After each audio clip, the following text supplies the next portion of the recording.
Hello दोस्तों, मैं सूरज Krishna digital school की तरफ से आपके लिए प्रस्तुत करता हूं इमोशनल इंटेलिजेंस बुक की हिंदी ऑडियो बुक समरी। ये बुक डैनियल गोलमन के द्वारा लिखी गई है। वीडियो शुरू करें उससे पहले आप चैनल को सब्सक्राइब कर ले और बेल आइकन को प्रेस कर दें। इससे हमारा मोटिवेशन बढ़ता है और मेरा अगला वीडियो आपको आसानी से और जल्दी मिल जाएगा। तो चलिए वीडियो शुरू करते हैं। इंट्रोडक्शन।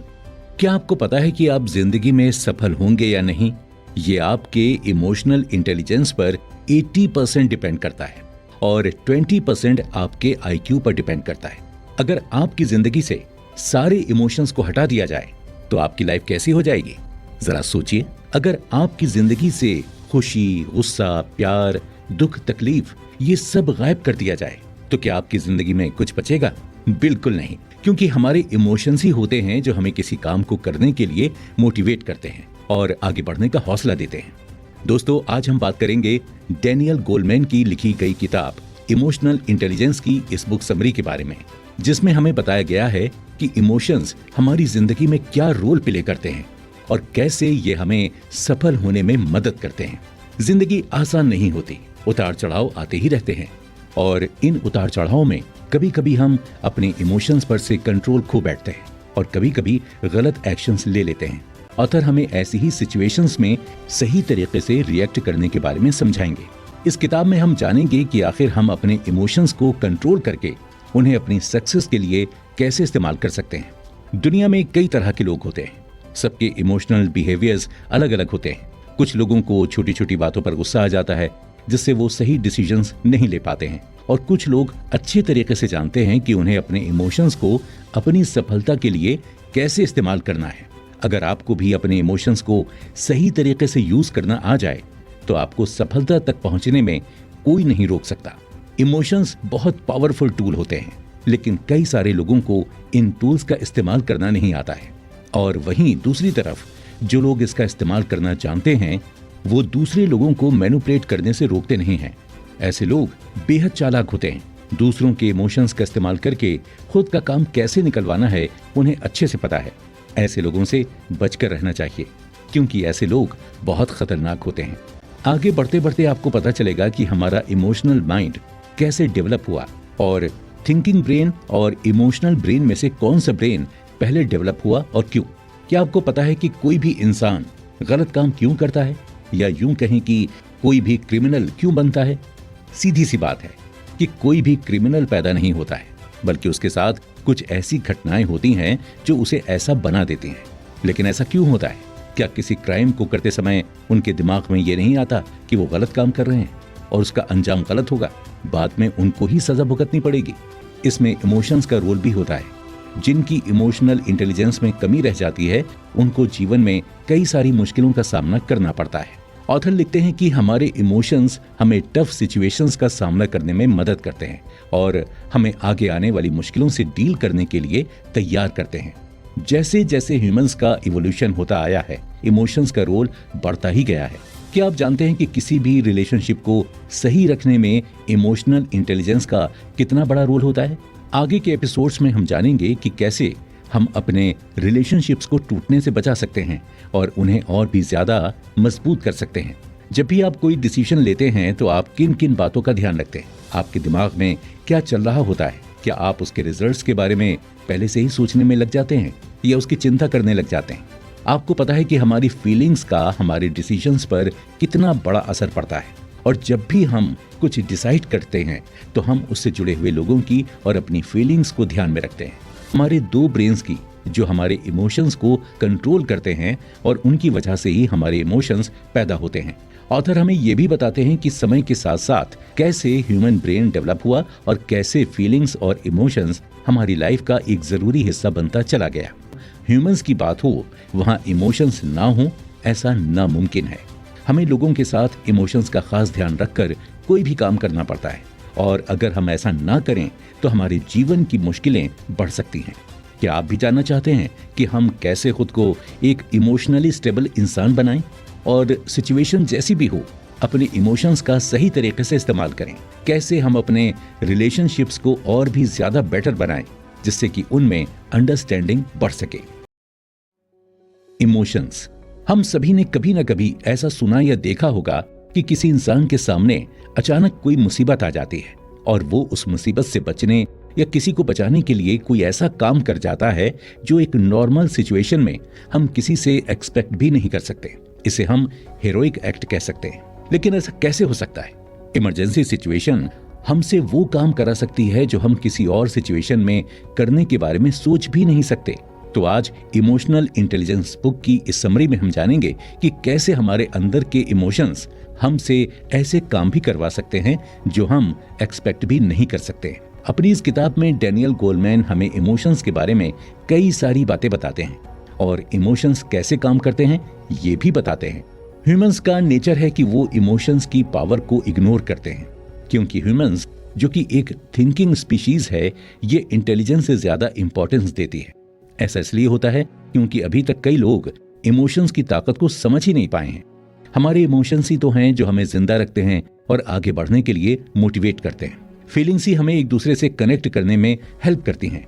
हमारे इमोशंस हमारे थॉट्स और बिहेवियर में चेंजेस लाते हैं और हमारे डिसीजंस मेकिंग पर भी असर डालते हैं। ऑथर बताते हैं कि जैसे जैसे ह्यूमन बीइंग्स इवॉल्व होते गए, वैसे वैसे इमोशंस जीवन का एक सेंट्रल पार्ट बनता चला गया। और अब जब कैसी भी सेंसिटिव और इमरजेंसी सिचुएशन हमारे सामने आती है, तो ऐसे जरूरी समय में हमारा दिल सब कुछ ओवरटेक कर लेता है। हमारे इमोशंस हमें ऐसी सिचुएशंस में गाइड करने का काम करते हैं। जब भी हमारे सामने कोई सिचुएशन आती है, तो हमारे इमोशंस हमें उससे डील करने के लिए तैयार करते हैं।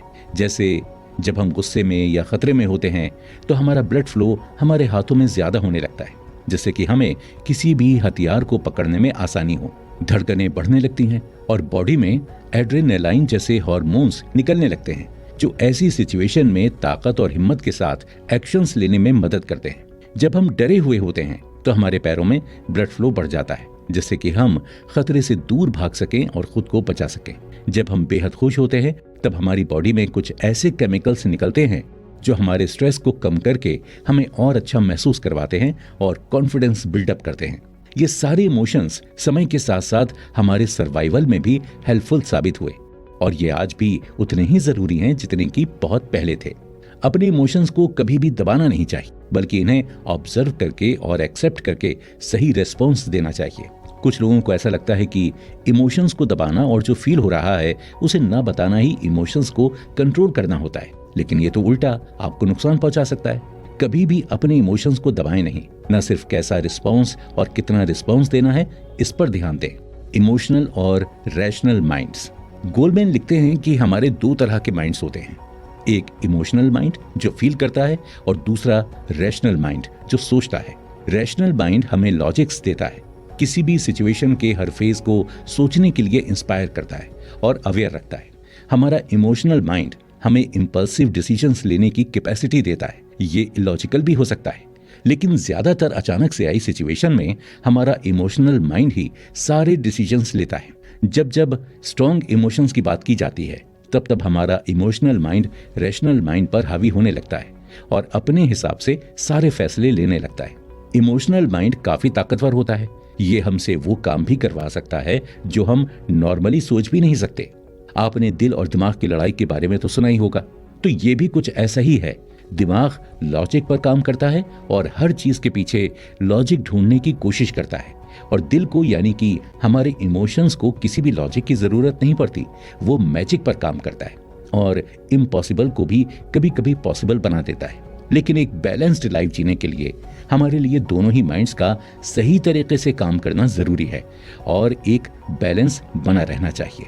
आपको क्या लगता है कि ह्यूमन इवोल्यूशन में कौन सा ब्रेन पहले इवॉल्व हुआ, थिंकिंग ब्रेन या इमोशनल ब्रेन? आप सरप्राइज हो जाएंगे ये सुनकर कि हमारे इमोशनल ब्रेन से ही हमारा थिंकिंग ब्रेन डेवलप हुआ। इसका मतलब कि हमारा इमोशनल ब्रेन पहले इवॉल्व हुआ। इसी वजह से ये ज्यादा पावरफुल है और थिंकिंग ब्रेन पर डोमिनेंट भी है। थिंकिंग ब्रेन हमारे ब्रेन का न्यूरोकॉर्टेक्स वाला पार्ट होता है और हमारे ब्रेन में लिम्बिक सिस्टम होता है जो हमारे इमोशंस को कंट्रोल करता है। होमोस्पियन स्पीशीज यानी कि ह्यूमंस के ब्रेन का न्यूरोकॉर्टेक्स पार्ट बाकी की सारी स्पीशीज से काफी ज्यादा डेवलप्ड और बड़ा होता है।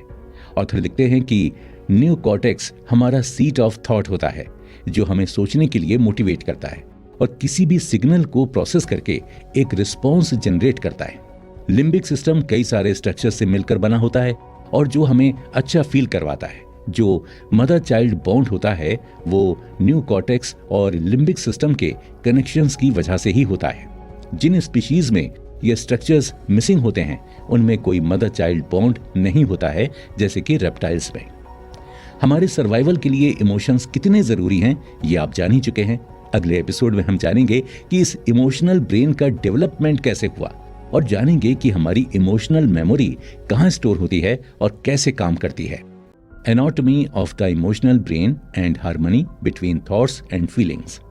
इमोशंस के पीछे छिपे कई सारे रीजंस की और आगे डैनियल गोलमैन अपनी इस किताब में हमें थॉट्स और इमोशंस दोनों को कैसे बैलेंस करना है इसके बारे में बताते हैं। Neural hijacking. जब भी कोई इंसान किसी भी तरह का क्राइम कर देता है तब उसके बाद जब उसे उस क्राइम के लिए सजा मिलती है तब वो अपने किए हुए एक्शंस पर पछताता है।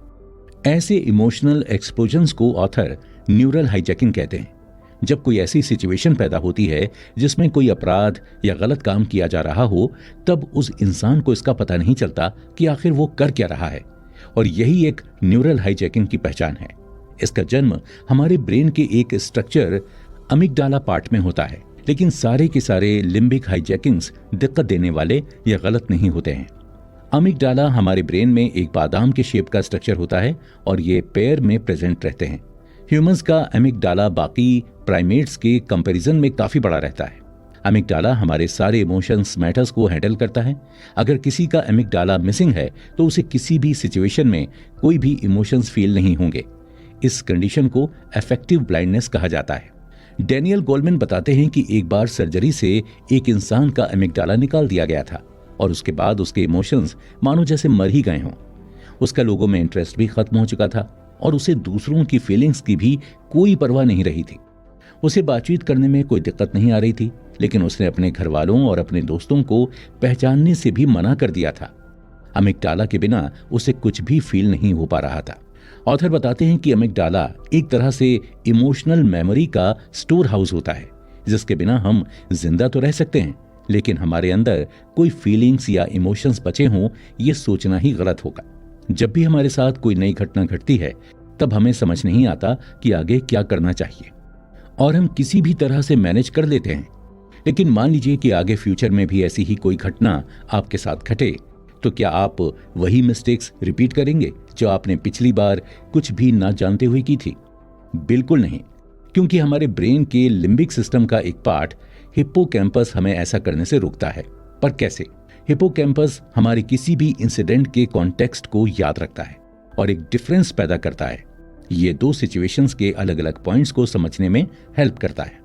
जैसे मान लीजिए कि आप कार चला रहे हैं और आप बाल बाल टकराने से बचते हैं, तो अब आपके हिप्पोकैम्पस का काम होगा उस एक्सीडेंट के छोटी छोटी डिटेल्स को याद रखने का, जैसे कि रोड कितनी चौड़ी थी, कितनी स्पीड में कार चल रही थी और भी बहुत कुछ।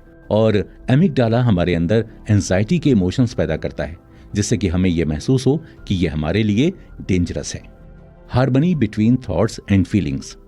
कभी कभी हम ऐसे डिसीजंस ले लेते हैं जिसमें एक तरफ तो हम सारे फैक्ट्स चेक करके देखते हैं और इसके बेसिस पर हम डिसीजंस लेते हैं, लेकिन कहीं ना कहीं अंदर से हमें अपने उस डिसीजन को लेकर वो फीलिंग नहीं आती जो आनी चाहिए। हमारा रैशनल माइंड तो हमारे साथ होता है, लेकिन हमारा इमोशनल माइंड कुछ और ही करने को कहता है। आपके साथ भी कभी ना कभी ऐसा जरूर हुआ होगा। तो फिर ऐसा क्या करें कि हम अपने थॉट्स और अपनी फीलिंग्स दोनों को साथ लेकर चलें? अगर हम इसमें कामयाब हो जाते हैं तो आगे के जीवन के सभी डिसीजंस को समझदारी से ले सकेंगे और क्लियरली सोच पाएंगे कि सक्सेस पाने के लिए क्या क्या करना चाहिए और क्या नहीं। जब भी हम इमोशनली थके हुए होते हैं या किसी चिंता या स्ट्रेस में होते हैं तब हम ढंग से सोच नहीं पाते हैं और ना ही कोई डिसीजन लेने लायक होते हैं।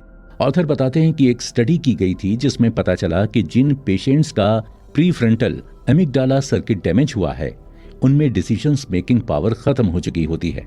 हालांकि उनका आईक्यू पहले जैसा ही है, लेकिन फिर भी वो अपनी लाइफ के सही पर्सनल डिसीजंस नहीं ले पाते हैं।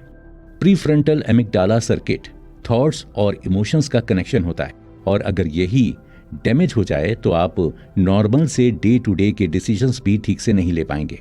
आपको अपनी लाइफ में कितनी सक्सेस मिलती है और आप कितना आगे बढ़ते हैं, ये सिर्फ हमारे IQ पर डिपेंड नहीं करता है, बल्कि इमोशनल इंटेलिजेंस पर भी डिपेंड करता है और IQ से ज्यादा करता है। असल में तो आपकी इंटेलिजेंस आपकी इमोशनल इंटेलिजेंस के बिना काम कर ही नहीं सकती।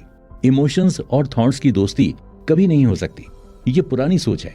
आज के नए जमाने के साथ हमें इन दोनों को साथ में कैसे काम करवाना है, ये जानना होगा, पर पहले इसके बारे में अच्छे से समझना होगा। जो बच्चा अपनी एकेडमिक लाइफ में बेहद अच्छा परफॉर्मेंस दे रहा हो, क्या वो अपने जीवन में आई हुई मुश्किलों से भी ढंग से डील कर पाएगा? खैर, एकेडमिक इंटेलिजेंस और इमोशनल इंटेलिजेंस का कोई रिलेशन नहीं है। ऐसा हो भी सकता है और नहीं भी। ग्रेड्स ये डिसाइड नहीं करते कि आप लाइफ में कैसा करने वाले हैं। आप अपने इमोशंस का यूज कैसे करते हैं, ये जरूर मायने रखता है। अपने इमोशंस को सही तरीके से इस्तेमाल करके ही आप अपनी लाइफ के डिजायर्ड गोल्स अचीव कर सकते हैं। गोलमैन कहते हैं कि इमोशनल इंटेलिजेंस एक नया कॉन्सेप्ट है जिसे समझना बेहद जरूरी है। आगे हमारी लाइफ में जो भी प्रॉब्लम्स आने वाली हैं, उन्हें कैसे सॉल्व करना है, ये हमें हमारी एकेडमिक इंटेलिजेंस पर डिपेंड नहीं करता है। जहां तक एक हाई IQ भी ये डिसाइड नहीं करता है, बल्कि आपके इमोशंस का और आपके थॉट्स का एक परफेक्ट बैलेंस ये डिसाइड करता है। अगले एपिसोड में आप जानेंगे कि आपको क्यों अपने इमोशंस और इंटेलेक्ट को मिक्स नहीं करना चाहिए। जो लोग अपने इमोशंस को कंट्रोल कर लेते हैं और इसमें माहिर हो जाते हैं, वो ही एक खुशहाल और सेटिस्फाइड लाइफ जी पाते हैं, और जो ऐसा नहीं करते हैं वो अपने अंदर चल रहे थॉट्स में ही कंफ्यूज रहते हैं। IQ and emotional intelligence. Daniel Goleman अपनी बुक इमोशनल इंटेलिजेंस में बताते हैं कि IQ हमारी सक्सेस में सिर्फ 20% ही मायने रखता है। अगर किसी इंसान का IQ अच्छा है तो इसका मतलब ये नहीं है कि उसे सक्सेस मिलेगी ही। इसकी कोई गारंटी नहीं है कि ज्यादा IQ वाला इंसान अपनी लाइफ में आई प्रॉब्लम्स को आसानी से सॉल्व कर लेगा। इमोशनल इंटेलिजेंस को समझना कितना जरूरी है, ये हम जान चुके हैं। तो अब आगे हम इस बुक समरी में बात करेंगे कि इसे अपनी लाइफ में कैसे अप्लाई किया जा सके। Step 1, knowing your emotions. हम अपने इमोशंस को जब तक ध्यान से समझेंगे नहीं और जानेंगे नहीं, तो उनका सही से इस्तेमाल कैसे कर पाएंगे। इसलिए सेल्फ अवेयरनेस का होना बेहद जरूरी है।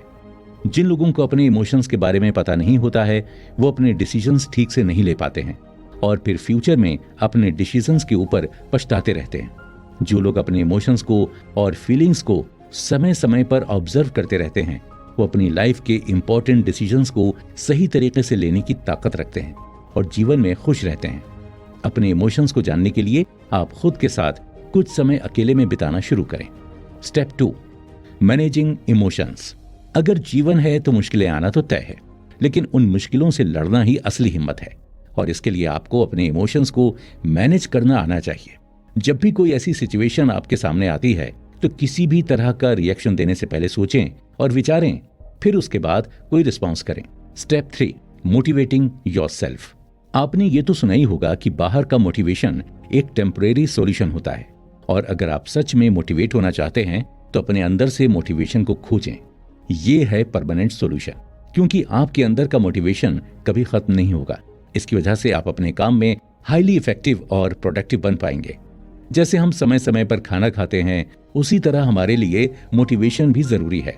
समय समय पर हमें खुद को अपने गोल्स याद दिलाते रहना चाहिए और खुद को उनको पाने के लिए मोटिवेट करते रहना चाहिए। Step 4, take care of others emotions too. जब बात इमोशंस की होती है तो ये सिर्फ आपके इमोशंस की नहीं, बल्कि दूसरे लोगों के इमोशंस और फीलिंग्स की भी होती है। लोगों के लिए एम्पैथी दिखाएं और थोड़ा सा उनकी फीलिंग्स को लेकर सेंसिटिव हो जाएं, क्योंकि आपको आखिर काम तो उनके साथ ही करना है, तो उनके साथ एक कनेक्शन बिल्ड करने की कोशिश करें।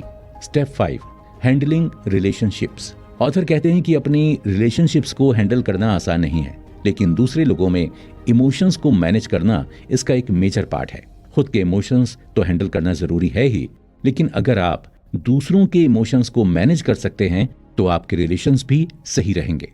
इंटेलेक्ट और इमोशंस। कभी कभी हम अपनी बुद्धि को और अपनी फीलिंग्स को ऐसे मिला देते हैं कि हम खुद ही कंफ्यूज हो जाते हैं कि हमें करना क्या है। इंटेलेक्ट और इमोशंस को मिलाना नहीं चाहिए, क्योंकि ये अलग अलग तरीके से और अपने अपने तरीके से काम करते हैं। IQ को तो हम टेस्ट के जरिए चेक कर सकते हैं, लेकिन अब तक इमोशनल इंटेलिजेंस को मेजर करने का ऐसा कोई तरीका नहीं निकाला गया है।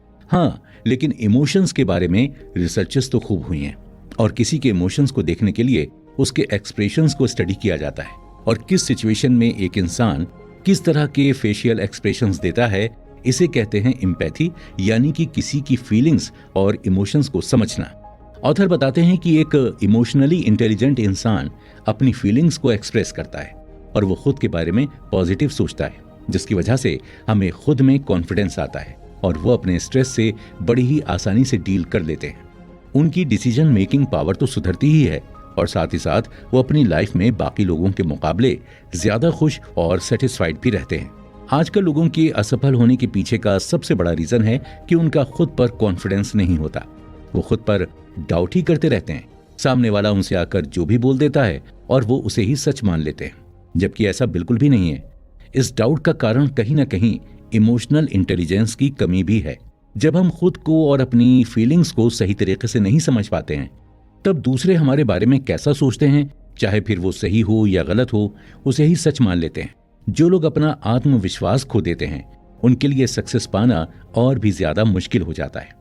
IQ सक्सेस के लिए जरूरी है, लेकिन ये सिर्फ आपकी स्कूल या कॉलेज तक ही सीमित रहेगी। लेकिन आपकी इमोशनल इंटेलिजेंस आपको जीवन की मुश्किलों से लड़ना सिखाएगी और सक्सेस को कैसे हासिल करना है ये भी सिखाएगी। IQ और इमोशनल इंटेलिजेंस को मिक्स करना गलत है, क्योंकि सिचुएशंस अलग अलग होती हैं और हर सिचुएशन में हमें एक ही तरीके से नहीं सोचना होता है। हमें हर पहलू को ध्यान में रखकर फैसले लेने होते हैं। ऑथर बताते हैं कि इमोशनल इंटेलिजेंस एक ऐसी क्वालिटी है जो हमें जिंदा होने का एहसास दिलाती है। हमारे इमोशंस ही हमें एक दूसरे से जुड़े रहने का एहसास दिलाते हैं। अगर ये ना होते तो हम एक दूसरे से कनेक्शन कैसे बना पाते। नोइंग योरसेल्फ, खुद को जानना कितना जरूरी है। ऑथर डैनियल गोलमैन बताते हैं कि ज्यादातर लोगों की शिकायत रहती है कि वो अपने इमोशंस को कंट्रोल नहीं कर पाते। ऐसी बात नहीं है कि वो कोशिश नहीं करते, बल्कि वो गलत तरीके को अपनाते हैं। लोगों को लगता है कि अपने इमोशंस को कंट्रोल करने का मतलब है कि उन्हें बाहर आने से रोकना, लेकिन क्या आपको लगता है कि यह सही तरीका है? बिल्कुल नहीं। अगर आप अपने इमोशंस को कंट्रोल करना चाहते हैं तो सबसे पहले आपको अपने इमोशंस को ठीक तरीके से समझना होगा और इन्हें समझने के लिए आपको सेल्फ अवेयर होना पड़ेगा। आपको अपने इमोशंस को रोकने से कुछ भी हासिल नहीं होगा, बल्कि आपको सबसे पहले इन्हें ऑब्जर्व करना है और थोड़ा अकेले में खुद के साथ समय बिताना है।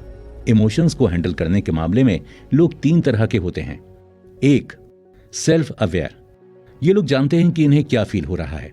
जब भी कोई ऐसी सिचुएशन पैदा होती है जिसमें इनको गुस्सा आता है, तो ये तुरंत ही रिएक्ट नहीं करते हैं, बल्कि खुद को खुद से अलग हटाकर देखते हैं और अपने इमोशंस को ऑब्जर्व करते हैं कि आखिर इनके साथ ये क्या हो रहा है और किस तरह से रिस्पॉन्स करना चाहिए। नंबर 2, इनगल्फ्ड। ऐसे लोग किसी भी खराब सिचुएशन से निकलने की कोशिश ही नहीं करते हैं और हमेशा ही बैड मूड में रहते हैं। उनके आसपास के लोग भी उनसे खुश नहीं रहते हैं। कुल मिलाकर हम ये कह सकते हैं कि ये लोग अपने इमोशंस को नहीं, बल्कि इनके इमोशंस इन लोगों को कंट्रोल करते हैं। ऐसे लोग खुद की हेल्प भी नहीं करना चाहते। ये लोग अपनी फीलिंग से अवेयर ही नहीं होते हैं और जैसा चल रहा होता है वैसे ही चलने देते हैं। Number 3, accepting. कुछ लोग इस बात से तो अवेयर होते हैं कि वो फील क्या कर रहे हैं, लेकिन वो उन्हें बदलना नहीं चाहते और अपने हर तरीके के इमोशन को एक्सेप्ट करके आगे बढ़ जाते हैं। इमोशंस एक इंसान के लिए कितने जरूरी हैं, इसका हम अंदाजा भी नहीं लगा सकते हैं। ऑथर बताते हैं कि एक बार एक इंसान को ब्रेन ट्यूमर हो गया था, जिसको सर्जरी से हटाया गया, लेकिन ट्यूमर के साथ साथ उसके ब्रेन का प्रीफ्रंटल एरिया का कुछ पार्ट भी रिमूव हो गया था, जिसकी वजह से उसे कैसे भी इमोशंस फील नहीं हो रहे थे और उसकी डिसीजन मेकिंग पावर एकदम ही खत्म हो चुकी थी। ऐसे में वो जो भी डिसीजन लेता था वो बेहद ही खतरनाक साबित हो रहा था। फीलिंग्स कितनी जरूरी होती हैं, इसका अंदाजा हम इस एग्जाम्पल से लगा सकते हैं, जहां एक तरफ ज्यादा इमोशंस को इन्वॉल्व करना भी हमारी समझ को कम कर सकता है, वहीं दूसरी तरफ इमोशंस के अवेयरनेस की कमी भी भयानक साबित हो सकती है। हमारे जीवन के कुछ डिसीजंस ऐसे होते हैं जहां हम सिर्फ अपनी बुद्धि का इस्तेमाल नहीं, बल्कि अपने इमोशंस का इस्तेमाल भी करते हैं और ये जरूरी भी होता है। आपकी जिंदगी में गोल की क्या इंपॉर्टेंस है? हम सभी की लाइफ का कोई ना कोई एम जरूर होता है जिसके लिए हम काम करते हैं और इतनी मेहनत करते हैं। जिंदगी में अगर कोई गोल ना हो तो जीने का कोई फायदा नहीं, क्योंकि हर इंसान इस दुनिया में किसी न किसी गोल के साथ ही आता है और उस गोल को पूरा करने में हमारे इमोशंस और हमारी फीलिंग्स भी मदद करती हैं। जैसे एक गोल होना जरूरी है, वैसे ही फीलिंग्स का होना इंसानों के लिए जरूरी है। हम पहले ये जान चुके हैं कि कैसे हमें सेल्फ अवेयर रहना है और अपने इमोशंस को ऑब्जर्व करके उन्हें कंट्रोल करना है। जब आप खुश रहते हैं तो आप कैसा महसूस करते हैं? आप सोच रहे होंगे कि ये कैसा सवाल है, लेकिन ये पूछना भी जरूरी है, क्योंकि आजकल लोग बेवजह ही दुखी रहते हैं। उनके जीवन में इतनी मुश्किलें नहीं हैं, लेकिन वो अपने दिमाग में उन्हें बड़ा करते रहते हैं और बिना वजह के खुद को स्ट्रेस देते रहते हैं। अगर हम ओवर थिंकिंग बंद कर दें तो हमारे जीवन की आधे से ज्यादा तकलीफें खत्म हो जाएंगी और खुशियां तो फिर आनी ही हैं। लेकिन इसका मतलब ये नहीं है कि आपकी जिंदगी में अब मुश्किलों का आना बंद हो जाएगा, और ऐसा सही भी नहीं है, क्योंकि आप खुद ही सोचिए कि अगर हम एक ही तरह का हमेशा फील करते रहेंगे तो हमारी लाइफ कैसी हो जाएगी। वो कहते हैं ना कि जब तक अंधेरा नहीं होता तब तक उजाले की कीमत समझ में नहीं आती। तो इसी हिसाब से सारे ही इमोशंस और फीलिंग्स हमारे लिए जरूरी हैं, और तब भी हम हर तरह के इमोशन को एंजॉय कर पाएंगे और उससे अच्छे तरीके से डील कर पाएंगे। हमारा दिमाग हमेशा कुछ न कुछ सोचता रहता है और एक के बाद एक थॉट्स आते रहते हैं। कभी कभी हमें लगता है कि हम किस बारे में सोच रहे थे और अचानक से ये क्या ही सोचने लगे। हमें अपने दिमाग की इस फुसफुसाहट को कम करना है, पर हम ये करें कैसे? इसका जवाब भी सेम ही है। हम अपने दिमाग को शांत कर सकते हैं और अपने थॉट्स को भी काबू में कर सकते हैं। बस हमें अपने आप के साथ थोड़ा क्वालिटी समय बिताना है और खुद से कई सारे सवाल करते रहना है कि क्या आप सही रास्ते पर जा रहे हैं? जीवन में आपका जो लक्ष्य है, क्या आप उसके करीब बढ़ रहे हैं? आप बाकी लोगों के साथ सही से पेश आते भी हैं या नहीं? आप खुद के इमोशंस को दबाकर तो नहीं रखते? ऐसे कई सारे सवाल खुद से कीजिए और उनके जवाब भी आपको मिलते चले जाएंगे।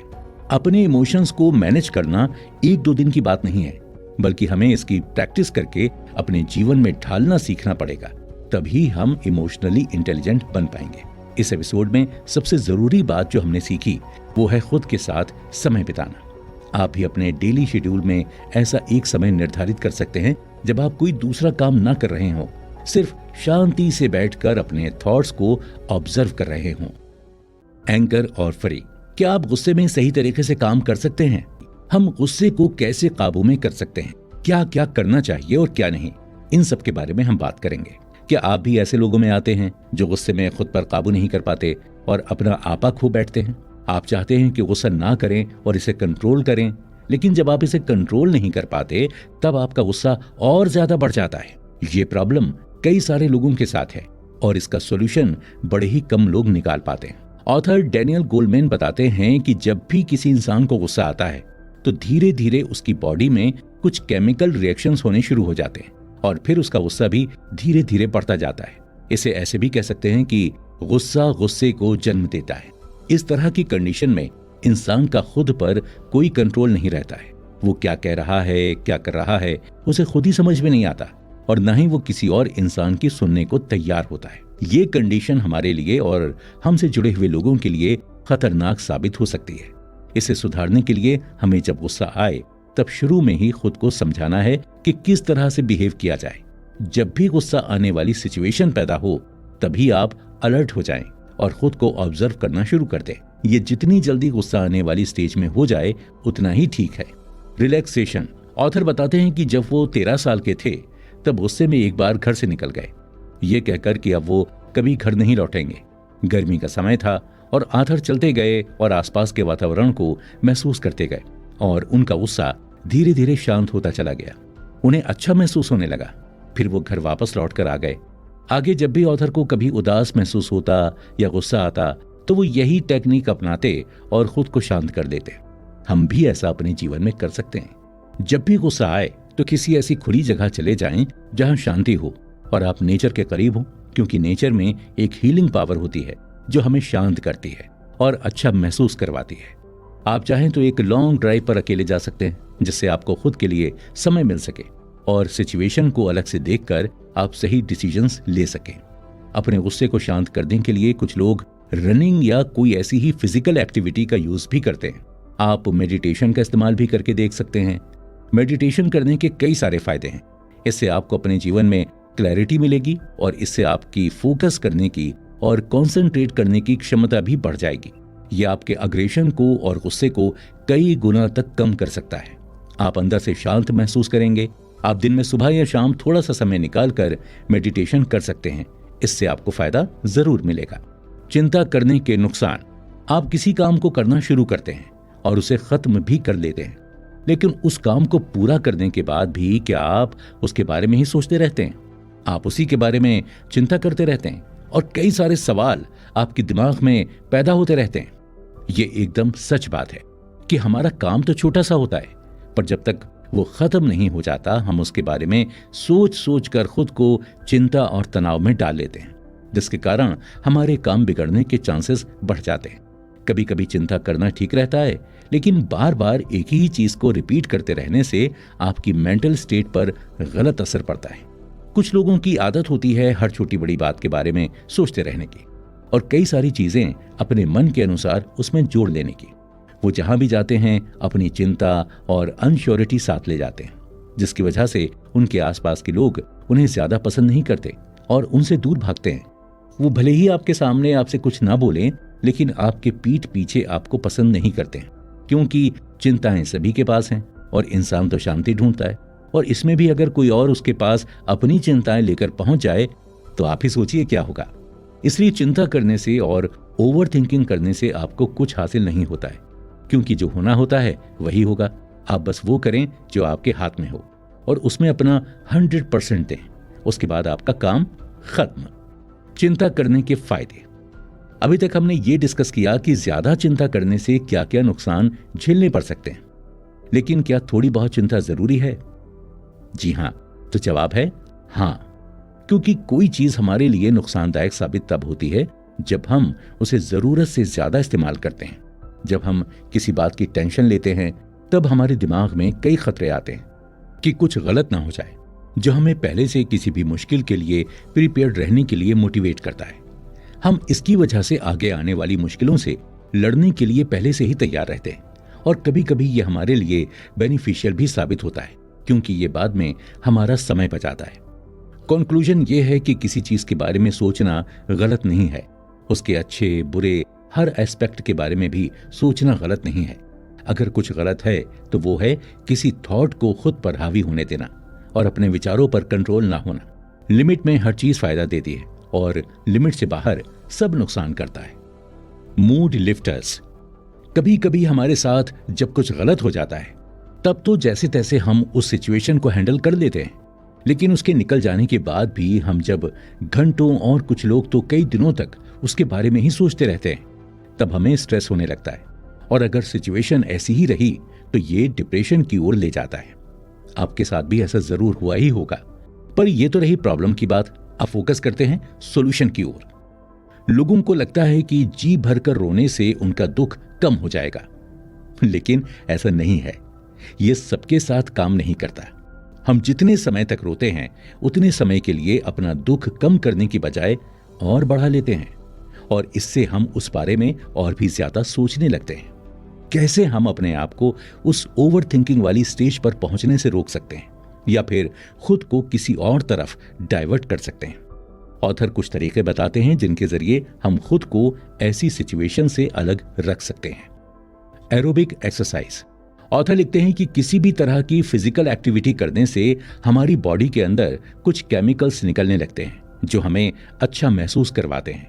हम जब भी अपनी लाइफ में लो फील करें तब अगर हम एक्सरसाइज करते हैं तो हमें अच्छा महसूस होता है और हमारी ओवर थिंकिंग भी खत्म होती जाती है। Sharing yourself.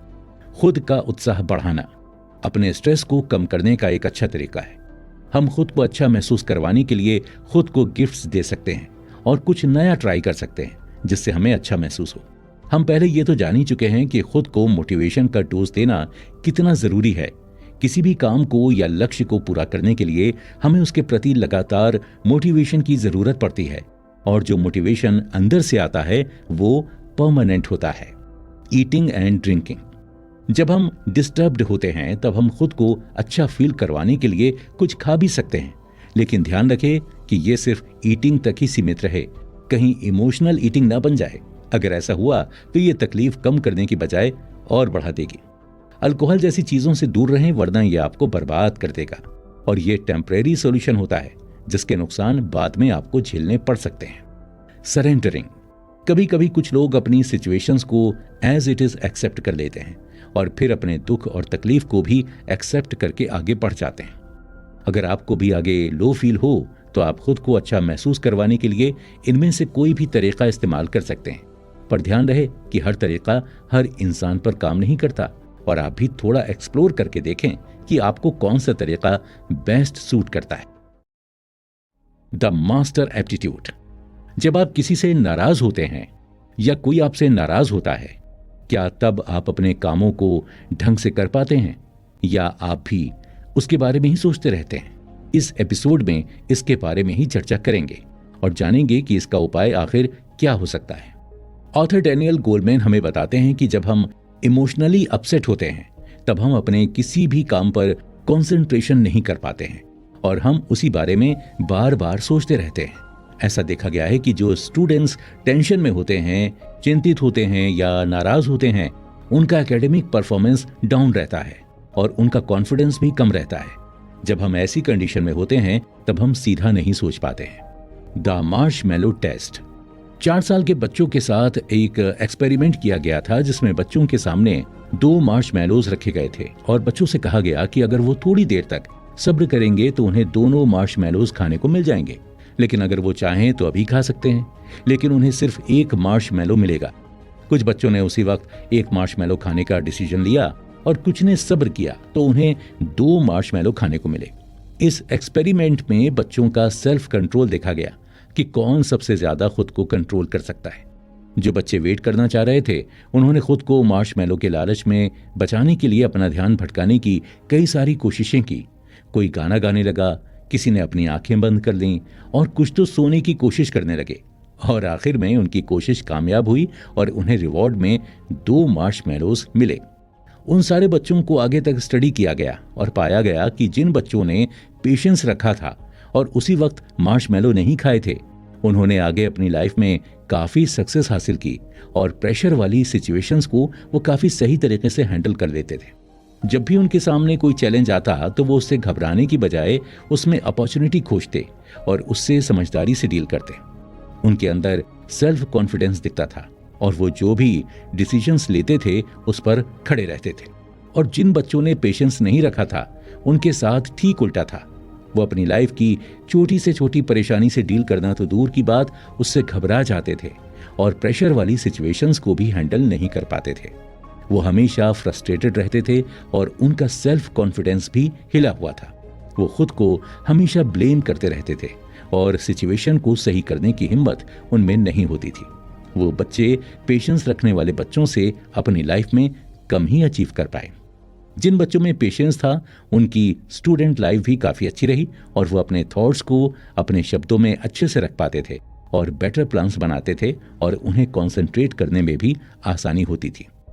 Hope and being optimistic. Goleman बताते हैं कि जो लोग अपने जीवन में अपनी उम्मीद को जिंदा रखते हैं वो जीवन में ज्यादा सक्सेस भी हासिल करते हैं। वो कहते हैं ना कि किसी भी काम को करने के लिए एक उम्मीद का सहारा ही काफी है।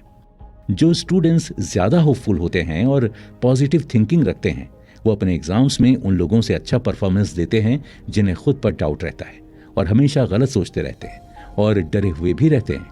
जो लोग अपनी होप्स हाई रखते हैं वो ऊंचे ऊंचे गोल सेट करते हैं और उन्हें कैसे पूरा करना है ये भी अच्छी तरह से जानते हैं। आपको भी अपनी होप नहीं छोड़नी है। अगर आप कोई नया काम शुरू करने वाले हैं तो ज्यादा सोचे नहीं, बस उसे शुरू करने की पहली स्टेप लें और खुद पर भरोसा रखें। एक उम्मीद रखें कि आप सफल जरूर होंगे। होप हमें ताकत देती है और अगर एक तरह से देखा जाए तो इस दुनिया में हर चीज उम्मीद पर ही टिकी हुई है। जिंदगी जितनी आसान लगती है दोस्तों उतनी होती नहीं है। अगर आपने कुछ और प्लान्स बनाए हैं तो लाइफ आपके सामने ऐसी प्रॉब्लम्स खड़ी कर देगी कि आपको अपने प्लान्स बदलने पड़ जाएंगे। लेकिन ऐसे समय में हमारी मदद करता है हमारा खुद पर और ऊपर वाले पर भरोसा कि सब ठीक हो जाएगा। अगर ऑप्टिमिस्टिक रहने से सब कुछ ठीक ही हो जाता है तो लोग फिर फेल क्यों होते हैं?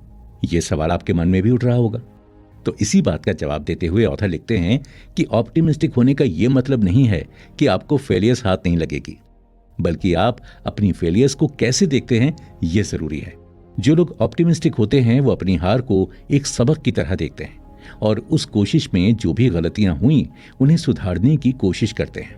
आप अपनी लाइफ की सिचुएशंस में किस तरह से रिस्पॉन्ड करते हैं ये डिसाइड करता है कि आप ऑप्टिमिस्टिक या होपफुल हैं या नहीं।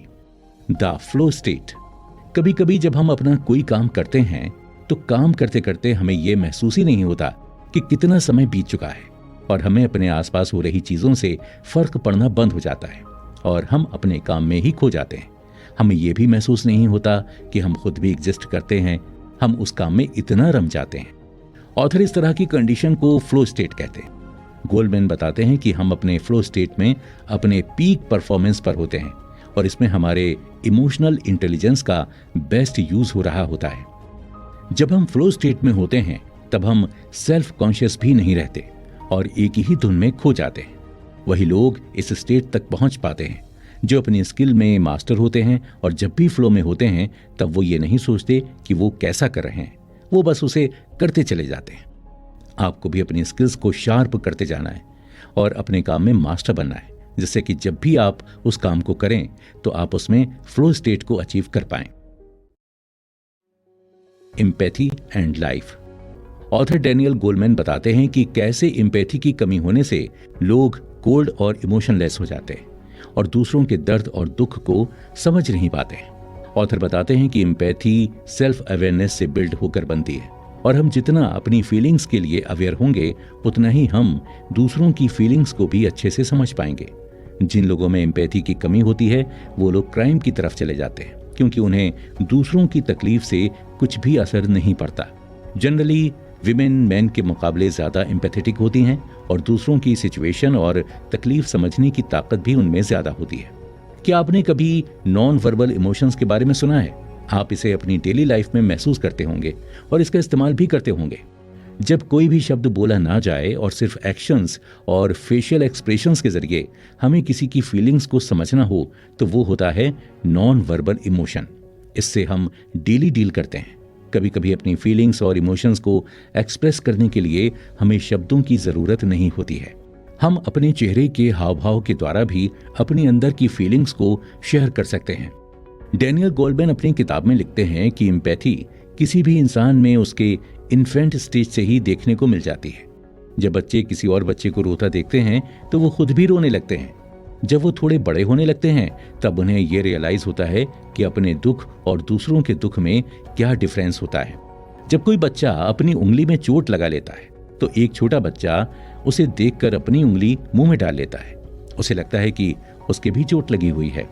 देख देख कर वो सीखते हैं। ऑथर इसे मोटर मिमिक्री कहते हैं। जब बच्चे 2 या 2.5 साल के हो जाते हैं तो ये मोटर मिमिक्री फेड होने लगती है और तब बच्चे अपनी फीलिंग्स और दूसरों की फीलिंग्स में अंतर करना सीख जाते हैं।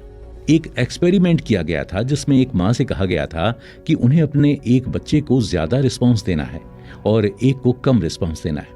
इसमें जिस बच्चे पर कम ध्यान दिया गया था उसका इमोशनल इंटेलिजेंस सही से डेवलप नहीं हो पाया था और वो इमोशनली वीक भी हो गया था। लेकिन एक बात ध्यान रहे कि बचपन से ही बच्चों को इग्नोर करने के कई सारे नुकसान हो सकते हैं। उनमें कॉन्फिडेंस नहीं रहता है और ऐसे बच्चों का डिप्रेशन में जाने का खतरा ज्यादा होता है। ज्यादातर क्रिमिनल्स में ये देखने को मिला है कि उनके बचपन में उन पर कम ध्यान दिया गया था, इसलिए उनका दिमाग गलत कामों की तरफ चला जाता है। ऐसे बच्चों का सेल्फ कॉन्फिडेंस बेहद कम होता है और उन्हें लगता है कि कोई भी उनके साथ नहीं है, न ही कोई उनकी फीलिंग्स और इमोशंस को समझने की कोशिश करता है। पेरेंट्स को चाहिए कि वो बचपन से ही अपने बच्चों के इमोशंस को समझने की कोशिश करें, उनसे बात करें और उनकी प्रॉब्लम्स को जानने और सुलझाने के बारे में डिस्कस करें। बच्चों पर ध्यान देना बड़ा जरूरी होता है और अगर उन्हें ढंग से रिस्पॉन्स नहीं दिया गया तो वो गलत कामों की ओर बढ़ते जाते हैं। ऐसे बच्चे अपने इमोशनल अप्स एंड डाउन्स को हैंडल नहीं कर पाते हैं और आगे चलकर ये बॉर्डरलाइन पर्सनैलिटी डिसऑर्डर का शिकार हो जाते हैं। Empathy and ethics. ऑथर अपनी किताब में बताते हैं कि किसी और की तकलीफों को जब तक हम अपनी तकलीफ नहीं समझते तब तक हम उनकी फीलिंग्स और इमोशंस को नहीं समझ सकते और ना ही हम एम्पैथी शो कर सकते हैं। हम जब भी कोई जजमेंट लेते हैं तब हम सामने वाले की फीलिंग्स को ध्यान में रखकर लेते हैं। हम अपनी लाइफ में जो भी डिसीजंस लेते हैं उनमें कहीं ना कहीं हमारे अंदर की उस इंसान के लिए एम्पैथी सामने आ ही जाती है।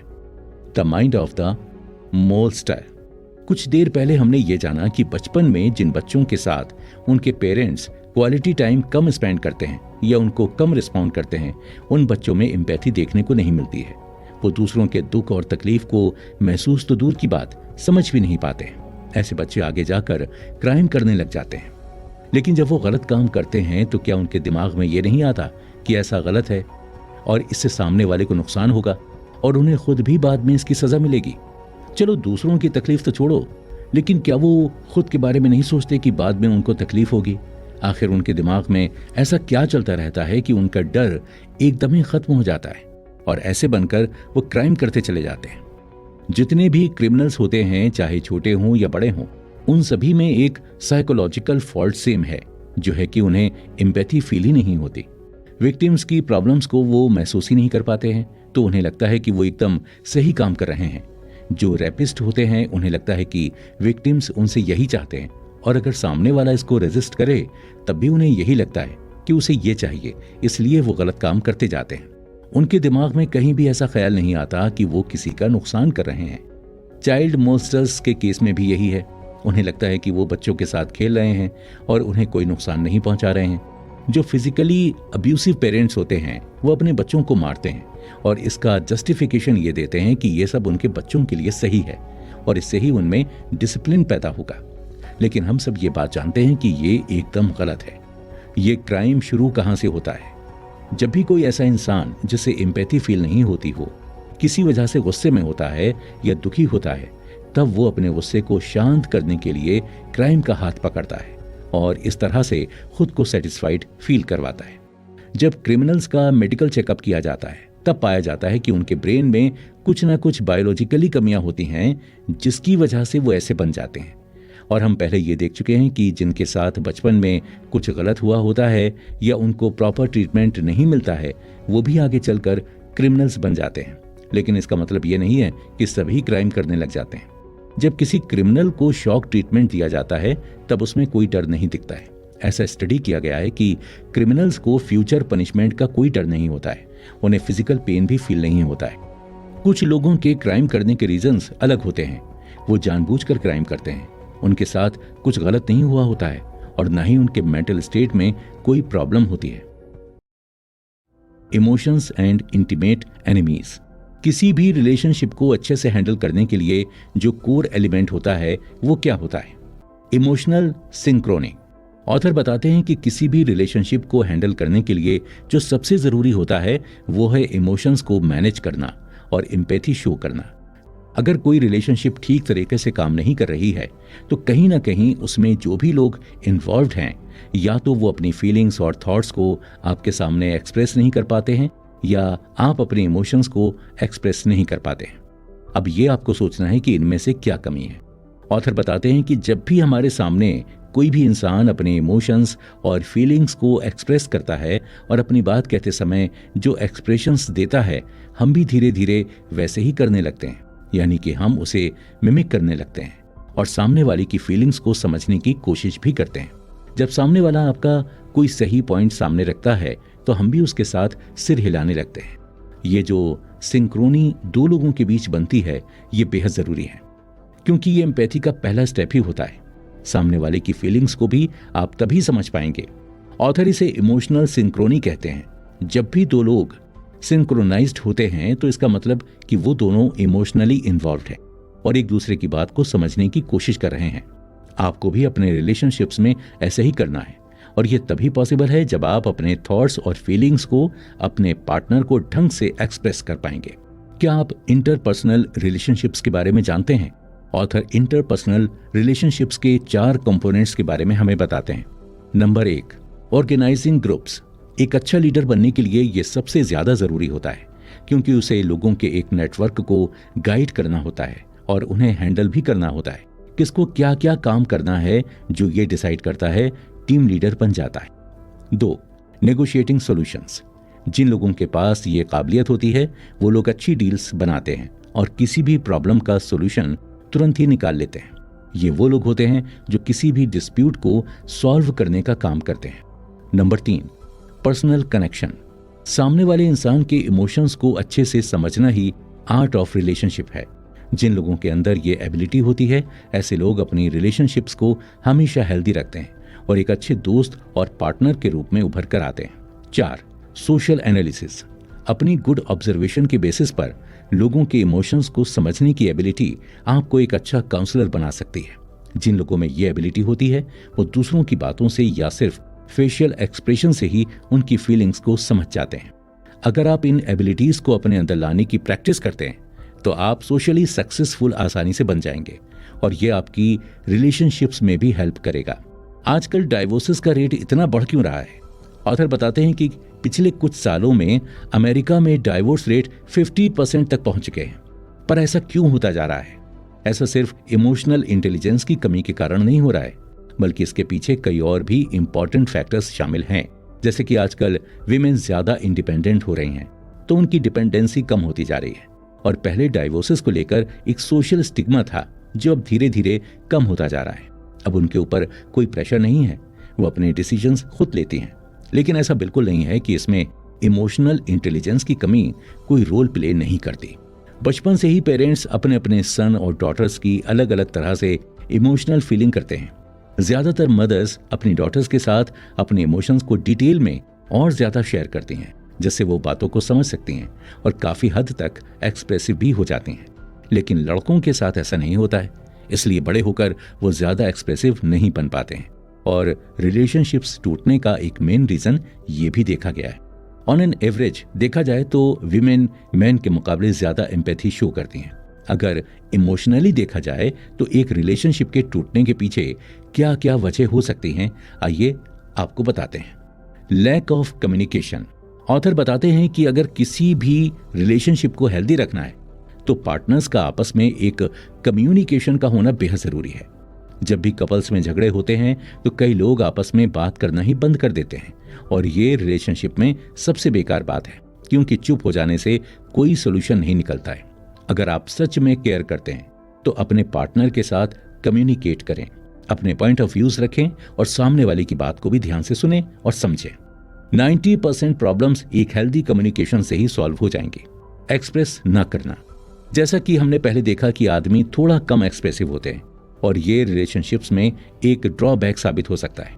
आप अपनी रिलेशन में जो भी फील करें, अच्छा या बुरा, उसे एक्सप्रेस करें और ऑनेस्ट तरीके से अपने पार्टनर को अपनी फीलिंग्स और इमोशंस के बारे में समझाएं। अपनी फीलिंग्स को एक्सप्रेस ना करना रिश्ता टूटने की एक बड़ी वजह है। अपनी फीलिंग्स को शेयर ना करने से आपकी फिजिकल हेल्थ और मेंटल हेल्थ दोनों पर गलत असर पड़ सकता है। क्रिटिसाइज करना। आप कंप्लेन करें वो ठीक है, लेकिन अगर आप किसी को क्रिटिसाइज करते हैं तो ये किसी क्राइम से कम नहीं है।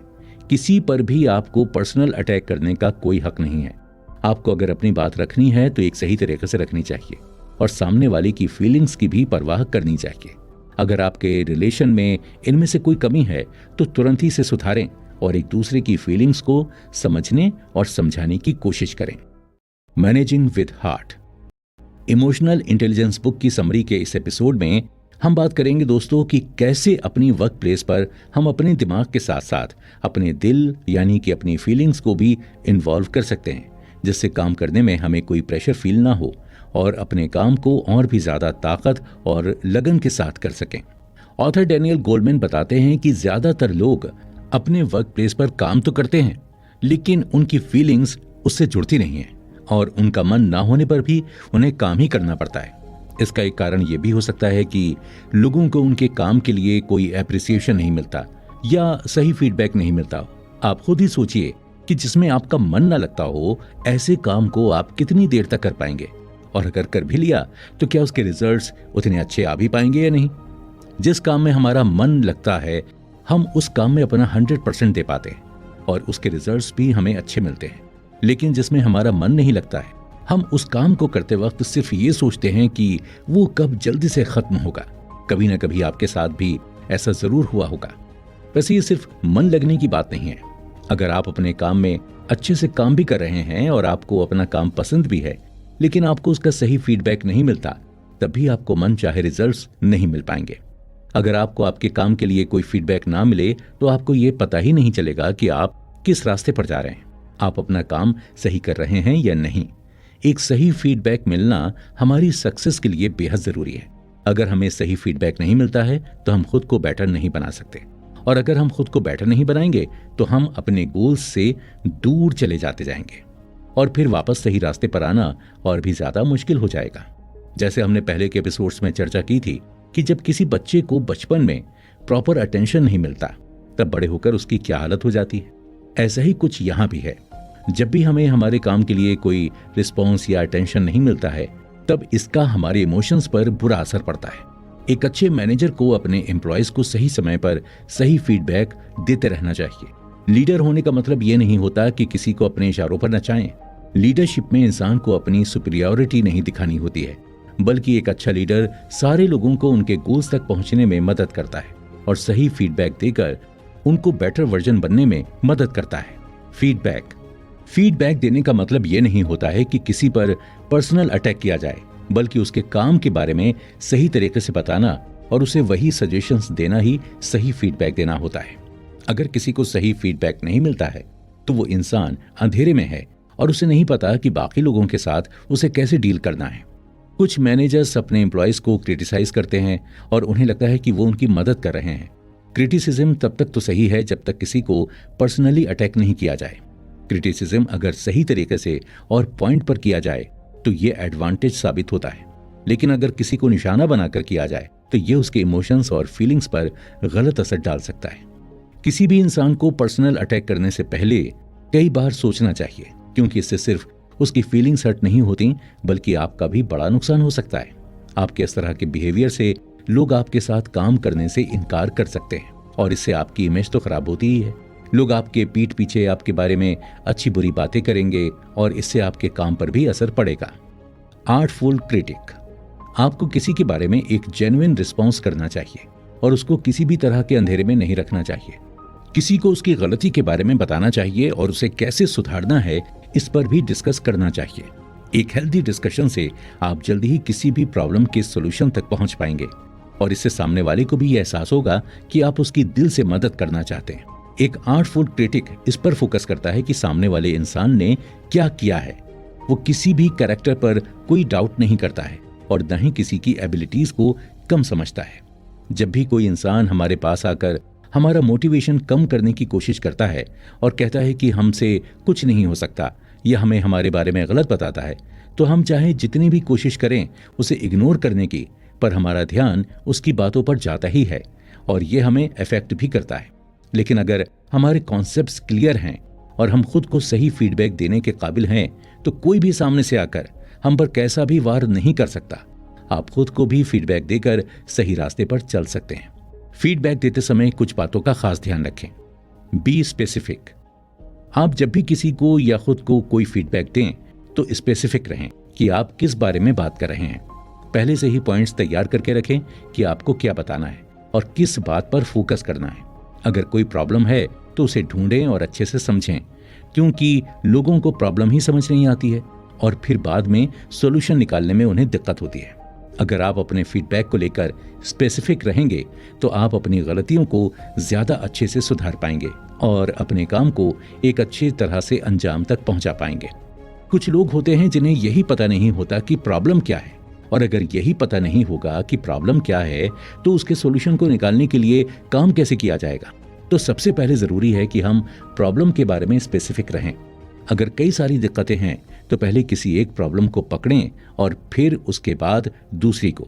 ऐसे करके हम सारी प्रॉब्लम्स के सॉल्यूशंस तक पहुंच सकते हैं। ऑफर अ सॉल्यूशन, हम जैसा कि पहले जान चुके हैं कि हमें फीडबैक देते समय प्रॉब्लम को ढंग से रेक्टिफाई करना चाहिए और सामने वाले को सॉल्यूशंस के सजेशंस भी देने चाहिए। काम में जो भी कमियां हैं उनके बारे में एक तरीके से सामने वाले को बताना चाहिए जिससे कि वो आगे से इन बातों का ध्यान रखे और सेम गलतियां दोबारा ना दोहराए।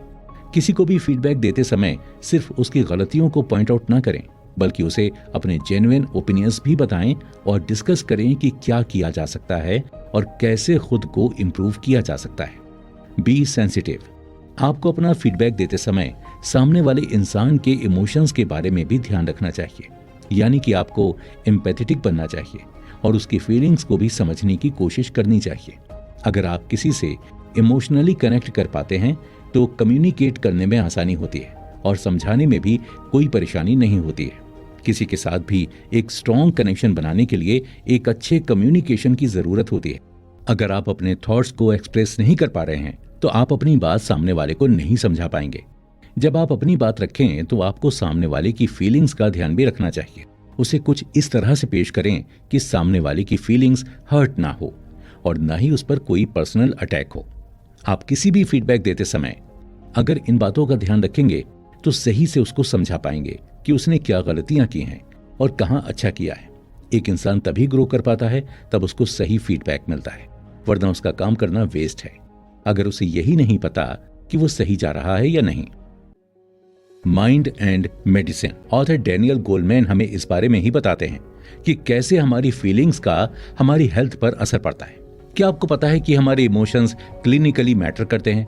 जब भी आप गुस्से में होते हैं या किसी बात से आपको चिंता होती है तब आपका इम्यून सिस्टम यानी कि आपकी बॉडी की इम्यूनिटी कम हो जाती है और आप कई सारी बीमारियों के लिए ज्यादा सेंसिटिव हो जाते हैं। एक स्टडी में पता चला कि हमारे स्ट्रेस लेने से और नेगेटिव इमोशंस की वजह से हमारे इम्यून सेल्स इफेक्टिव तरीके से काम नहीं कर पाते हैं। ऑथर लिखते हैं कि डॉक्टर कैमरन नेजट अपने पेशेंट की एक सर्जरी प्लान करते हैं और जब पेशेंट को सर्जरी के दिन स्ट्रेस या तनाव महसूस होता है तो वो सर्जरी को कैंसिल कर देते हैं। जब पेशेंट सर्जरी के लिए तैयार नहीं होता है तब उसकी रिकवरी भी अच्छे से नहीं हो पाती है। हर सर्जन को यह पता होता है कि जब भी कोई पेशेंट अपनी सर्जरी को लेकर बहुत डरा हुआ होता है तो उसकी ब्लीडिंग ज्यादा होती है और कॉम्प्लिकेशंस भी कई हद तक बढ़ जाते हैं। इसका रीजन सिंपल सा है, क्योंकि एंजाइटी और पैनिक की वजह से ब्लड प्रेशर बढ़ जाता है और जिसकी वजह से जब भी सर्जन कोई कट लगाता है तब एक्सेसिव ब्लीडिंग की दिक्कत हो जाती है जो जानलेवा भी साबित हो सकती है। क्या आपको पता है कि गुस्सा करने से भी हमारी बॉडी पर नेगेटिव इफेक्ट पड़ता है? सबसे ज्यादा नुकसान गुस्सा करने से होता है। इसमें हमारी फिजिकल और मेंटल दोनों हेल्थ पर गलत असर पड़ता है और गुस्से से सिर्फ हमारा ही नहीं बल्कि हमसे जुड़े हुए बाकी के लोगों को भी नुकसान होता है। गुस्से में आप अपना काम ढंग से नहीं कर सकते हैं। हार्ट पेशेंट्स पर एक स्टडी हुई थी जिसमें उनके एंकर को स्टडी किया गया था। उनके गुस्सा करने से उनकी हालत और खराब हो जाती थी। नॉर्मल लोगों में भी ऐसा पाया गया है कि गुस्सा करने का सबसे ज्यादा नेगेटिव इफेक्ट हार्ट पर पड़ता है और पंपिंग एफिशिएंसी भी काफी कम हो जाती है। ज्यादा गुस्सा करने से कई सारी हार्ट रिलेटेड प्रॉब्लम्स भी झेलनी पड़ सकती हैं। हाँ, ये बात भी है कि सिर्फ गुस्सा करने से कोरोनरी हार्ट डिसीज नहीं हो सकती। इसमें कई सारे और भी फैक्टर्स शामिल हैं, लेकिन गुस्सा करना कई सारी बीमारियों के पैदा होने के चांसेस को बढ़ा जरूर देता है। ऑथर बताते हैं कि एक 20 साल का बच्चा जो बार बार गुस्सा करता है तब उसके हर बार गुस्सा करने के साथ साथ उसका ब्लड प्रेशर और हार्ट रेट बढ़ जाता है और जब ऐसा बार बार रिपीट होता है तो ये कोरोनरी आर्टरी को नुकसान पहुंचाता है और जो बाद में कई सारी बीमारियों का रीजन बनती है। जनरली हमारे आसपास की हवा में कई सारे डिजीज कॉजिंग माइक्रोब्स प्रेजेंट रहते हैं, लेकिन हमारी बॉडी का इम्यून सिस्टम उनसे फाइट करता रहता है। लेकिन जब हम चिंता और तनाव में होते हैं तब हमारा इम्यून सिस्टम वीक पड़ जाता है और ये माइक्रोब्स हमारी बॉडी पर आसानी से अटैक कर सकते हैं और हम बीमार पड़ जाते हैं। इंटेंस नेगेटिव इमोशंस हमारी बॉडी में लगातार स्ट्रेस हार्मोन्स रिलीज करवाते हैं जिससे हमारी बॉडी को नुकसान पहुंचता है और कई बीमारियां शुरू होने लगती हैं। अगर आपकी भी आदत है बेवजह गुस्सा करने की तो आप अपनी बॉडी और स्पेशली अपने हार्ट के बारे में सोचें। इसका मतलब ये भी नहीं है कि आपको अपने गुस्से को दबाना चाहिए, बल्कि ऐसा करने से भी गलत असर पड़ता है और ये भी आपकी बॉडी के लिए नुकसानदायक साबित हो सकता है। ऑथर ये बताते हैं कि आपको ना ही अपने गुस्से को खुद पर हावी होने देना है और ना ही उसे दबाना है। बस जब जरूरत हो और जहां जरूरत हो वहां आप गुस्सा दिखाएं। अपनी सिचुएशन पर रिएक्ट करने के बजाय रिस्पॉन्स करने की आदत डालें और जैसा कि हमने पहले बात की थी कि हर सिचुएशन को पहले ऑब्जर्व करना चाहिए और हर पहलू से सोचकर देखना चाहिए। अपने आप को खुद से अलग रखकर देखेंगे तो महसूस कर पाएंगे कि हमें किस तरह से रिस्पॉन्स करना है। Positive feelings. अगर नेगेटिव इमोशंस का हमारी हेल्थ पर बुरा असर पड़ता है तो क्या पॉजिटिव इमोशंस का हमारी हेल्थ पर अच्छा असर पड़ता होगा? जी, आपने बिल्कुल सही सोचा।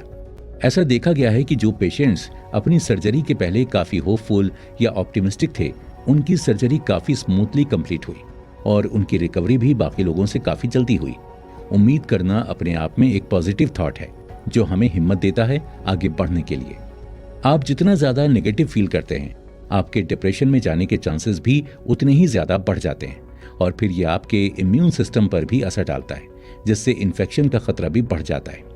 अगर आप खुद को अच्छा महसूस करवाते रहेंगे और खुश रहेंगे, किसी भी बात को या थॉट को खुद पर हावी नहीं होने देंगे, तो इससे आपको तो अच्छा लगेगा ही, बल्कि आपकी हेल्थ भी बढ़िया रहेगी और आपका इम्यून सिस्टम भी सही तरीके से काम करता रहेगा। कई सारी बीमारियों से लड़ने की आपकी क्षमता बढ़ जाएगी। अगर आपको अंदर से कोई बात खाई जा रही है, तो आपको वो तरीका निकालना पड़ेगा जिससे आपको अच्छा महसूस हो और अपनी बात को शेयर करना होगा। अपने अंदर के इमोशंस और फीलिंग्स को छुपाकर भी नहीं रखना चाहिए, क्योंकि इसका मेंटल हेल्थ के साथ फिजिकल हेल्थ पर भी बुरा असर पड़ता है।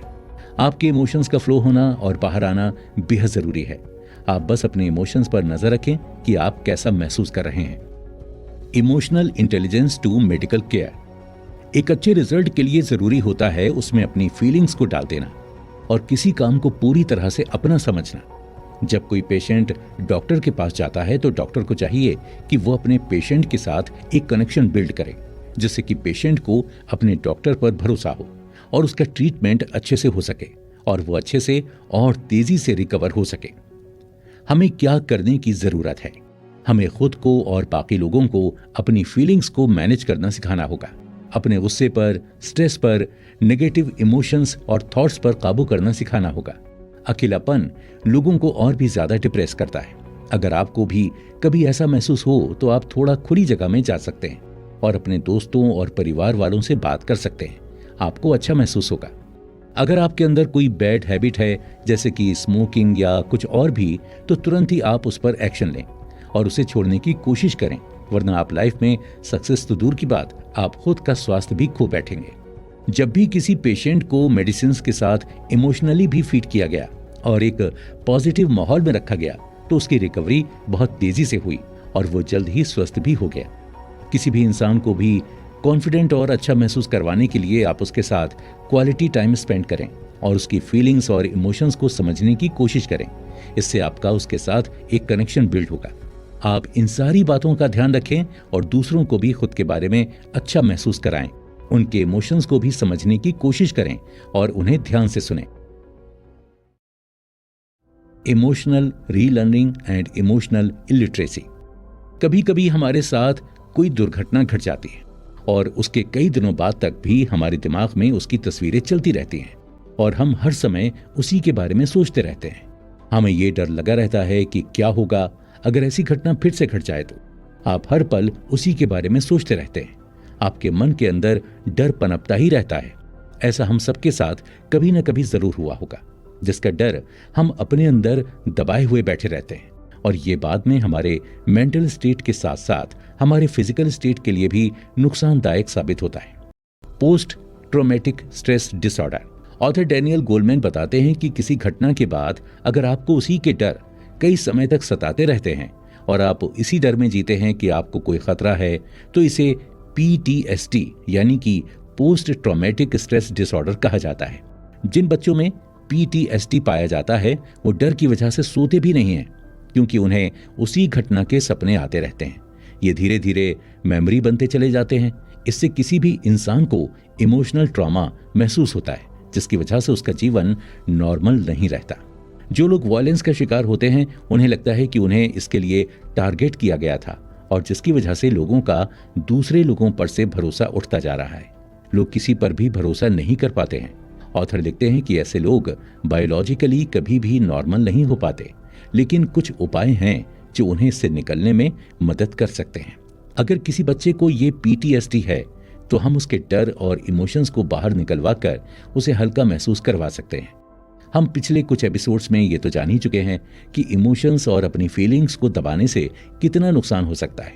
आर्ट और स्टोरीज बच्चों के साथ अच्छे से काम करती हैं और आर्ट के द्वारा हम उनके इमोशंस को बाहर निकलवा कर उन्हें अच्छा महसूस करवा सकते हैं। अगर कोई इंसान PTSD से परेशान है और हमेशा डर में जीता है, तो सबसे पहले हमें उसे ये समझाना होगा कि उसको PTSD है और जो भी उसके साथ हो रहा है वो इसी की वजह से है। ऐसा समझने पर ही उसके काफी सिम्टम्स कम होने लगेंगे और वो खुद भी अपने आप को समझाएगा कि अब उसे कोई खतरा नहीं है और वो सेफ है। मेडिकेशंस और रिलैक्सेशन टेक्निक्स भी इसमें काफी हद तक मदद कर सकती हैं। फार्माकोलॉजिस्ट्स कुछ ऐसी मेडिकेशन पर काम भी कर रहे हैं जो स्पेसिफिकली पीटीएसडी को टारगेट करे और उसके सिम्टम्स कम करे। Increasing depression.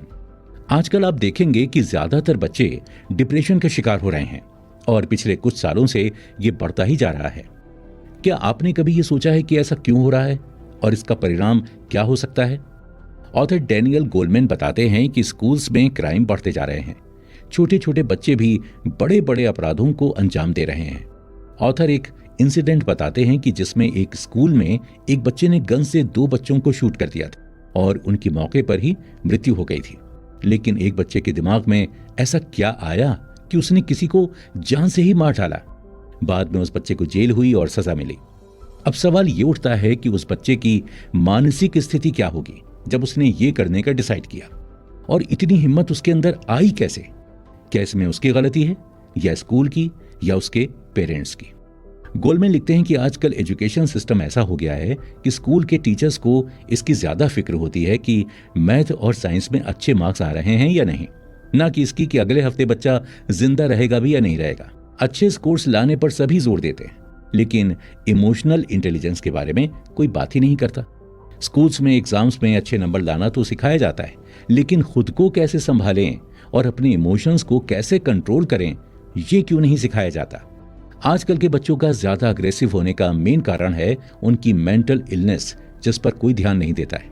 बच्चों में किसी न किसी तरह के डिप्रेशन के सिम्टम्स दिखने लगते हैं, लेकिन कोई उन्हें समझने की कोशिश नहीं करता है और इग्नोर कर देते हैं। लेकिन ये बाद में क्राइम को जन्म देता है। पॉवर्टी आने पर इसका खतरा और भी ज्यादा बढ़ जाता है। आजकल के जमाने में डिप्रेशन एक कॉमन सा वर्ड बन गया है। हर दूसरे बच्चे में डिप्रेशन के सिम्टम्स देखने को मिलते हैं। इंटरनेशनल डेटा शो करता है कि ये एक तरह से डिप्रेशन की महामारी है जो तेजी से फैलती जा रही है। इसे रोकना और खत्म करना बेहद जरूरी है।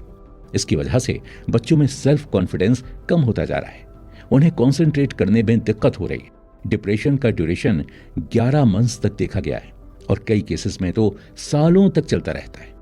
आजकल बच्चे अकेले रहना ज्यादा पसंद करते हैं, अपनी फीलिंग्स को और इमोशंस को छुपा कर रखते हैं और इस वजह से उन्हें डिप्रेशन होने लगता है। वो ज्यादा खुश नहीं रहते। अकेलेपन की वजह से उनमें डर और चिंताएं पैदा होने लगती हैं। हर काम में परफेक्ट होने का प्रेशर उन्हें स्ट्रेस देता है। वो अपने काम में कॉन्सेंट्रेट नहीं कर पाते हैं। उन्हें लगता है कि किसी को भी उनकी ज़रूरत नहीं है और कोई भी उन पर ध्यान नहीं देता है। इसलिए वो अपनी फीलिंग्स को शेयर करने से डरते हैं और इसमें उनकी कोई गलती नहीं है, क्योंकि उनके पेरेंट्स ने ही उन्हें ऐसा बना दिया है। आजकल न्यूक्लियर फैमिलीज ट्रेंड में हैं, जहाँ अकेले बच्चे ही रहते हैं। उनके पास बात करने को कोई नहीं होता है और पेरेंट्स भी आजकल इतना बिजी हो जाते हैं कि उनका बच्चा क्या कर रहा है, क्या फील करता है, इसके बारे में उन्हें उनसे बात करने के लिए समय ही नहीं मिलता। कुछ बच्चों में गुस्सा बहुत ज्यादा होता है। गुस्सा करने के क्या क्या नुकसान हो सकते हैं, इसके बारे में हम पहले बात कर चुके हैं। लेकिन ये जरूरी नहीं है कि हर गुस्सा करने वाला बच्चा क्रिमिनल बन जाए।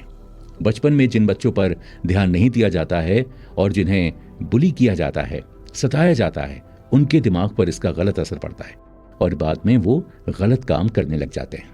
जितने भी ऐसे बच्चे होते हैं, उन सभी के माइंडसेट में एक चीज सेम पाई गई।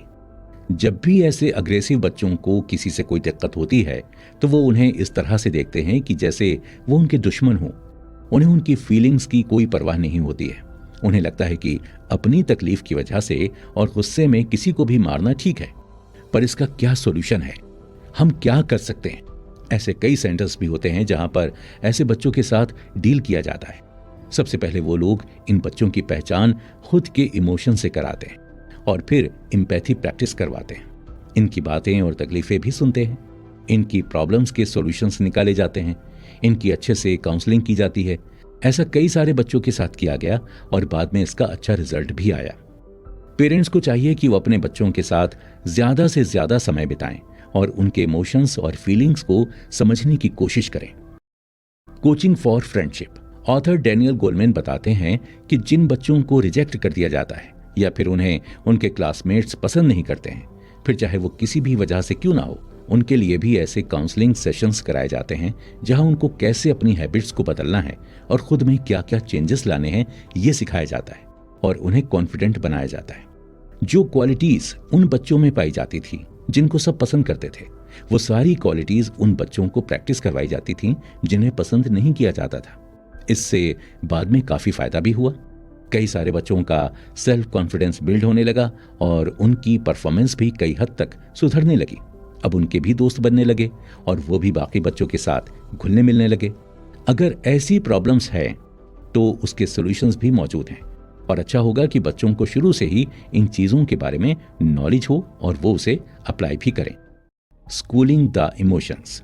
ऑथर डैनियल गोलमैन बताते हैं कि अगर आप किसी बच्चे को कुछ सिखाना चाहते हैं तो ये इमोशंस को इग्नोर करके ऐसा नहीं किया जा सकता। इमोशंस ही हैं जो हमें जिंदा होने का एहसास दिलाते हैं। ऑथर लिखते हैं कि इमोशनली लिटरेट होना एक अच्छे बच्चे के लिए उतना ही जरूरी है जितना कि पढ़ना, लिखना और एग्जाम देना जरूरी है। यह हम पहले जान चुके हैं कि जिन बच्चों के इमोशंस पर ध्यान नहीं दिया जाता वो आगे चलकर गलत कामों का भागीदार बन जाते हैं। इसी वजह से ऑथर हमें सेल्फ साइंस का कॉन्सेप्ट समझाते हैं। सेल्फ साइंस हर स्कूल में सिखाई जानी चाहिए।